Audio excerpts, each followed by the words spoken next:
Hello friends, welcome to real life story.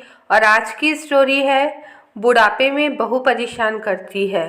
बहुत अच्छी story है, पूरी सुनिएगा और अपने सजेशंस कमेंट सेक्शन में ज़रूर दीजिएगा। अरे और बता संगीता, कैसी है तू? तेरी तबीयत कैसी है और तेरे घुटने का दर्द कैसा है? ये कहते हुए बगल में रहने वाली संगीता जी की सुख दुख की साथी गीता जी ने पूछा।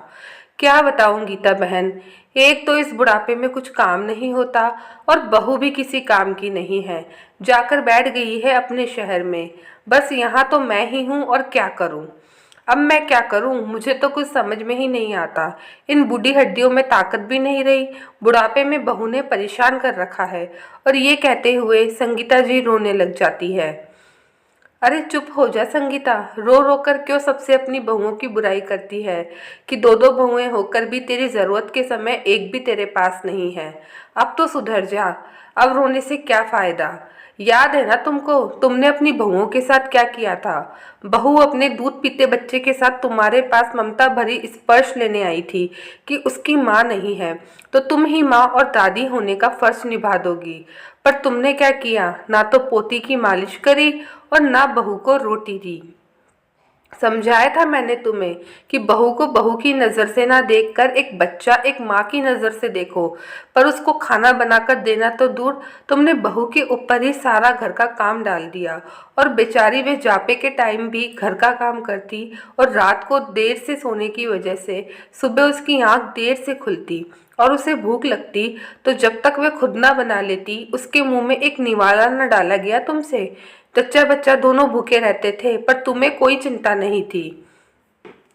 और ये बातें तो मुझे इसलिए मालूम है क्योंकि मैंने तो अपनी आंखों से देखा था उसे जापे के समय पूरा घर का काम करते हुए। जब एक बच्चे को सबसे ज़्यादा पोषण की ज़रूरत होती है तभी तुम उससे काम करवाई और एक माँ का दर्द समझने की बजाय अपना बहु सुख देखती रही और उससे काम करवाती रही। संगीता, तू इस सोच को कब से बाहर निकालेगी कि तेरा किसी ने नहीं किया तो तू भी अपनी बहुओं को क्यों करेगी। काश तू समय रहते समझ लेती तो आज इसे सहारा तो ना ढूंढ रही होती। तुमने देखा बहू को सही समय पर खाना ना मिलने से वे कितनी कमज़ोर हो गई थी। उसकी देखरेख ना होने से उसको खून की कमी हो गई थी, जिसकी वजह से बाद में तेरे बेटे राकेश को ही उसे अपने साथ शहर ले जाकर उसका इलाज कराना पड़ा। और तब से वह उसे वहीं रखने लगा। उसका आने का मन ही नहीं करता अब तेरे पास। न तेरे बेटे का मन करता है उसे यहाँ भेजने का। इतनी घबराहट में है वह। मैं उससे बात करती हूँ आज भी तो डर जाती है, आना ही नहीं चाहती वह तेरे पास। उस बिन माँ की बच्ची को माँ जैसा प्यार नहीं दिया गया तुझसे। और आज जब तुझे ज़रूरत है तो ना तेरी बहू है और ना तेरा बेटा है तेरे पास। तो फिर रोना क्यों?